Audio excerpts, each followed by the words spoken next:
Salut à tous, j'espère que vous allez bien. Aujourd'hui on se retrouve dans une nouvelle vidéo.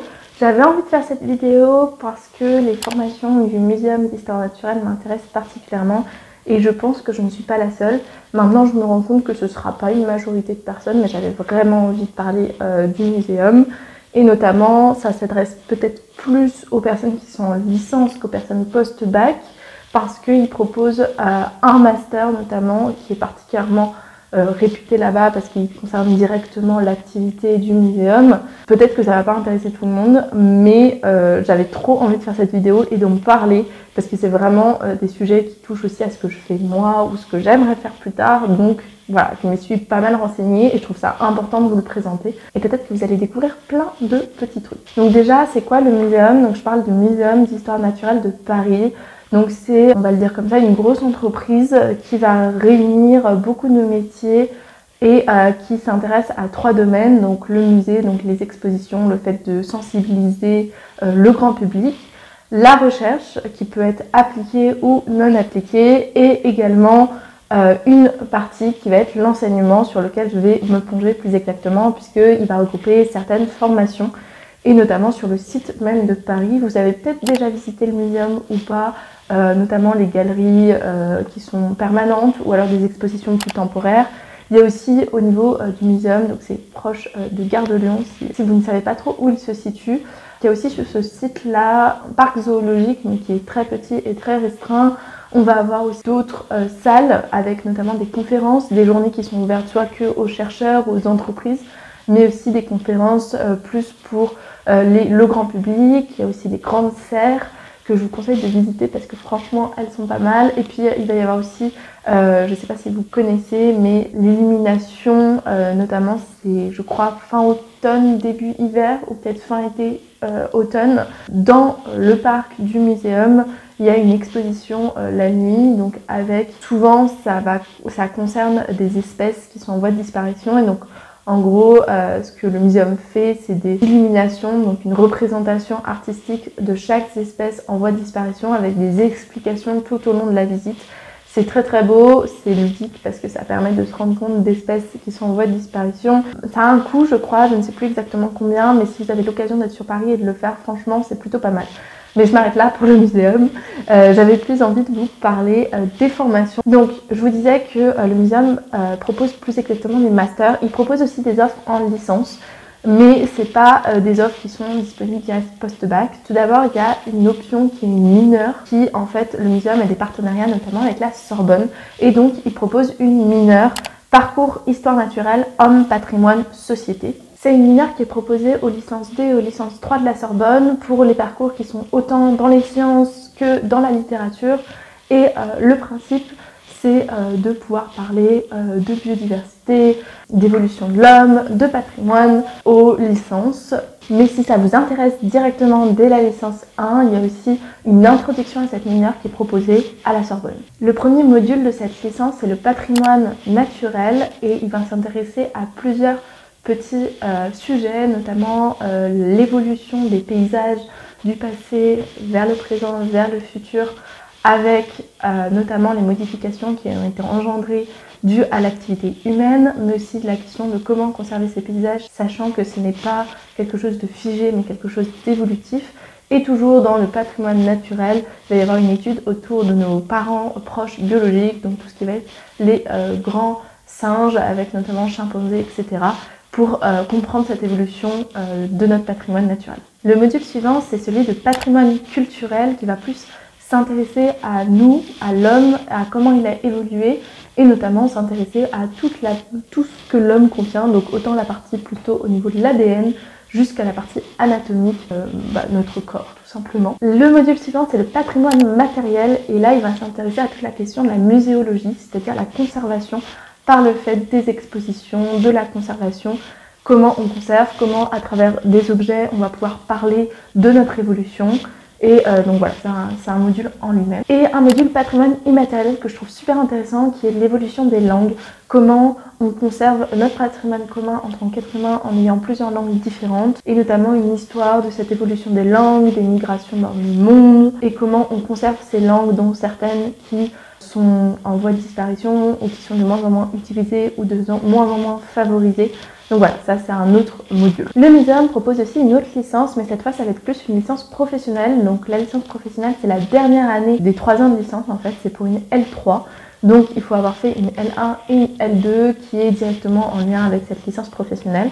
Et son titre c'est licence professionnelle éco-paysage végétal urbain. C'est une licence qui s'effectue en alternance, comme je crois la plupart des licences professionnelles si je ne dis pas de bêtises, et qui va traiter des sujets environnement, paysage et milieu urbain. C'est une formation qui est en partenariat avec l'Université Paris-Sud, avec l'école du Breuil, dont j'aimerais bien vous parler à un moment sur cette chaîne, mais je m'y attarderai dans une autre vidéo, et bien sûr le muséum. Le principe de l'écologie du paysage dans cette formation, ça va être de s'intéresser à tout ce qui va être les espaces verts en ville, donc favoriser la trame verte, prendre en compte la biodiversité en ville et diminuer tout ce qui va être les impacts qui sont provoqués de la ville vers les espaces verts présents en ville. Pour vous donner un petit peu une idée des modules qui sont enseignés dans cette licence professionnelle, vous allez autant toucher à de l'écologie urbaine, à de la communication, à des outils pour l'aménagement paysager durable, à de la gestion environnementale, à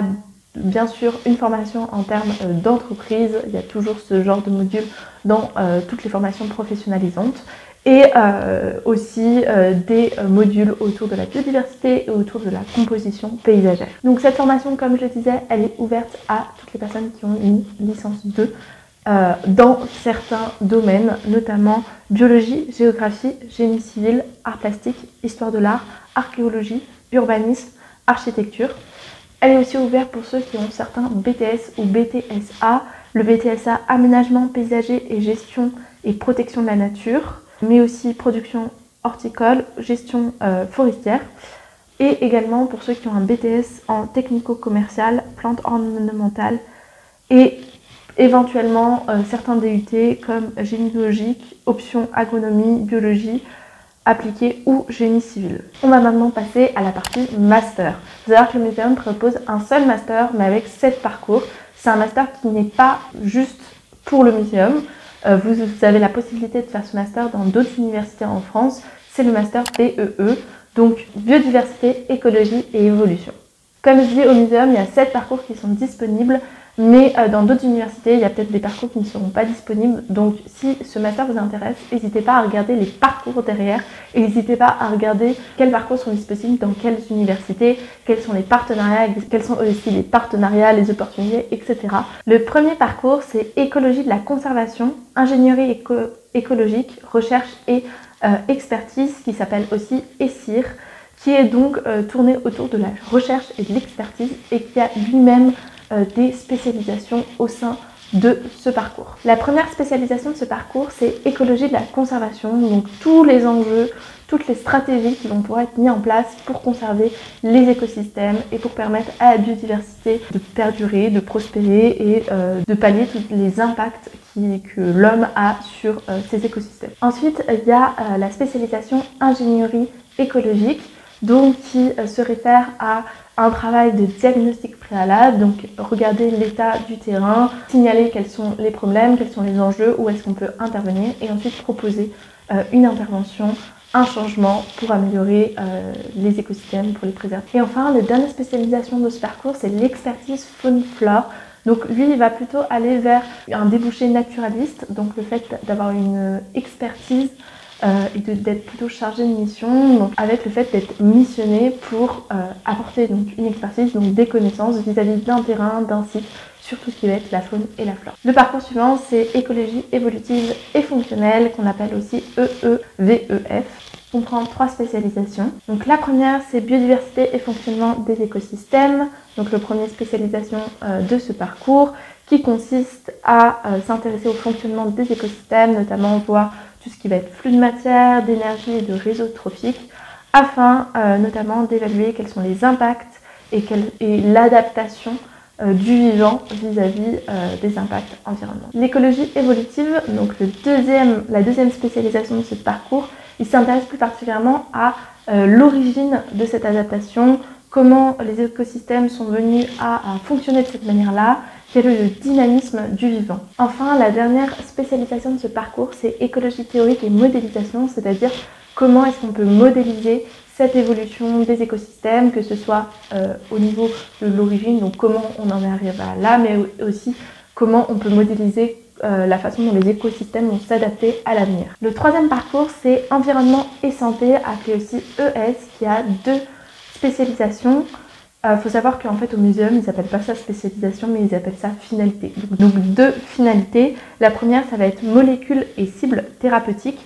Donc c'est pour parler des interfaces biologie, chimie, avec tout ce qui va être donc pour la santé, mais c'est à quel point les écosystèmes vont pouvoir nous procurer tout ce qui va être solution thérapeutique.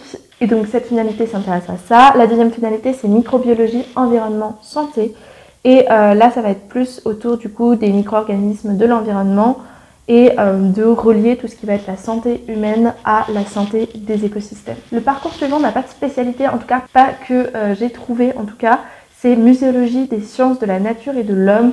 Donc c'est tout ce qui va s'intéresser, le fait de pouvoir, comme je l'ai expliqué dans le module de la licence, à travers des objets, parler de la conservation, sensibiliser les personnes lors des expositions. Et donc tout ce qui va être la représentation de cette conservation, l'apport de connaissances, comment on peut à travers des expositions montrer tout ça. Donc voilà, ce parcours s'intéresse particulièrement à ces thématiques. Le parcours suivant, c'est le parcours quaternaire, préhistorique et bioarchéologie. Alors là, j'ai eu un petit peu du mal pour différencier les différentes finalités. Il y en a un, c'est quaternaire et préhistorique. L'autre, c'est paléoanthropologie et archéologie funéraire. Et le dernier, c'est bioarchéologie et archéozéologie, archéobotanique. Donc je pense que les 2 premiers s'intéressent à des périodes spécifiques, la deuxième plus à l'évolution de l'homme au niveau de l'histoire de l'humanité, et le dernier ça va plutôt s'intéresser aux animaux, enfin à la faune et à la flore au niveau de cette évolution. Le parcours suivant, c'est société et biodiversité. Il compte 3 finalités. Le premier, c'est diversité culturelle et diversité biologique. Le deuxième, c'est biodiversité et aménagement des territoires, urbanisme et biodiversité, qui est exactement ce que j'aimerais faire dans la vie. Et le dernier, c'est transformation et transition socio-écologique. Donc pour différencier un petit peu les 3, le premier s'intéresserait plus du coup à l'humain au vu de la biologie, le deuxième plus aux sociétés humaines, donc à l'organisation des sociétés humaines vis-à-vis de l'aménagement du territoire et de la biodiversité, comment conserver la biodiversité en ville, comment lui faire de la place dans une ville qui va être de plus en plus artificialisée au kilomètre carré, on va dire, notamment pour éviter de manger les espaces hors ville qui ne sont pas artificialisés. Et le dernier, ça va être plutôt au niveau de comment on peut transformer notre société pour être plus écologique, pour faire plus attention aux écosystèmes, à la biodiversité, etc. Le dernier parcours, c'est système, évolution et paléontologie avec 4 finalités, si je ne dis pas de bêtises. Le premier, c'est système et évolution, qui va plus être autour de la recherche pour tout ce qui est évolution systémique. Donc comment un animal ou comment l'homme a évolué de manière systémique, donc au niveau de l'anatomie, au niveau de son histoire évolutive, au niveau de ses gènes, donc tout ce qui est phylogénétique, et notamment évaluer la parenté vis-à-vis d'un organisme plutôt qu'un autre. La spécialité suivante ou finalité suivante, c'est l'histoire de la biodiversité et paléontologie. Donc là, je pense que ça parle un peu de lui-même, c'est-à-dire comment on a évolué pour arriver là où on en est, au niveau pareil génétique, au niveau systémique. La spécialité suivante, c'est informatique impliquée à la biodiversité. Pareil, ça forme des chercheurs qui vont s'intéresser à comment est-ce qu'on va pouvoir modéliser tout ce qui est phénomène de biodiversité, phénomène biologique, notamment au niveau de la bioinformatique naturaliste, comment on va pouvoir aussi, à travers des bases de données, renseigner toutes les informations liées à une espèce ou liées à plusieurs espèces. Je pense que c'est un module qui est vraiment plutôt intéressant. Et le dernier, c'est des cursus internationaux qui sont spécifiques à ce module, enfin à ce parcours, à travers 2 possibilités, soit le Tripimondo, donc qui est un module Erasmus qui permet de partir 2 semestres pendant le cursus du muséum à l'étranger pour étudier. Et le deuxième, c'est biodiversité et environnements végétaux tropicaux, qui forment donc des spécialistes au niveau de ces questions des environnements tropicaux, et notamment avec un voyage pendant un semestre dans une université du sud ou du nord, mais qui vont avoir des compétences liées aux biologies végétales tropicales, notamment pour s'intéresser donc à tous ces écosystèmes. Il faut savoir que AgroParisTech, je fais une petite parenthèse, a un module qui est à Montpellier, me semble, qui est un peu dans les mêmes veines, c'est-à-dire que c'est un master, mais dans lequel il va y avoir, je crois, 1 ou 2 semestres à passer à étudier ces écosystèmes directement sur le terrain. Donc je ne sais plus exactement où c'est, mais dans des institutions qui sont proches d'écosystèmes qui sont donc tropicaux, et je trouvais ça aussi super intéressant de le préciser. Si je retrouve toutes ces informations, soit je vous les mets en barre d'infos, soit je vous les mets ici dans la vidéo. Enfin, je voulais finir par ce qui est étudié au sein du master, mais commun à tous ces parcours. Donc vous allez avoir notamment une introduction à tout ce qui est sciences de la nature et de l'homme de manière générale, des langues, toujours de l'anglais. Pour une question de recherche, il faut savoir que tous les parcours que j'ai présentés peuvent avoir des débouchés qui ne sont pas de la recherche, mais le muséum forme beaucoup à la recherche et c'est important d'apprendre l'anglais et d'avoir une bonne connaissance scientifique de l'anglais parce que toute la recherche se fait majoritairement en anglais, notamment tout ce qui est rédaction d'articles, lecture d'articles scientifiques. Que vous soyez d'ailleurs en école d'ingé, vous allez vous en taper plutôt pas mal. Il y a aussi tout ce qui va être statistique, études statistiques qui est hyper importante pour la biologie. Si vous n'aimez pas les statistiques, sachez que je pense que s'il y a une partie des maths qui est importante, que ce soit en biologie, en biodiversité, etc., c'est bien les statistiques parce que ça aide vraiment pas mal à comprendre les phénomènes de biodiversité et de biologie. Enfin, tout ce qui est loi de l'environnement, qui est aussi super important, je pense, pour tous ces parcours, comprendre quelles sont les lois que nous avons aujourd'hui et qui, en fait, auxquelles vous pouvez être confronté dans n'importe quel débouché de ces métiers. Et enfin, des projets, il y en a souvent et c'est bien qu'il y en ait au niveau d'un travail de groupe, puisque que vous sortiez en étant ingénieur, en étant professionnel expertise ou en étant chercheur, vous allez à un moment ou à un autre travailler en groupe. Peut-être pour les chercheurs c'est peut-être un peu moins vrai, mais de toute façon un chercheur ne fait jamais un travail, je pense, tout seul.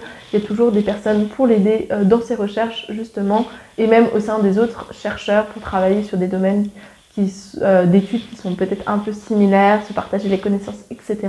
Donc voilà, je pense que les travails de groupe sont toujours importants. Et je crois que pour le master, j'ai terminé ici, et même pour ma vidéo. J'espère que cette vidéo vous aura plu. J'aime beaucoup découvrir des formations qui, je pense, sont peu connues. Et je vais vous laisser là avec cette vidéo. J'espère que vous avez apprécié. N'hésitez pas à liker, n'hésitez pas à vous abonner. Ça fait toujours plaisir. On arrive bientôt aux 1000, je pense.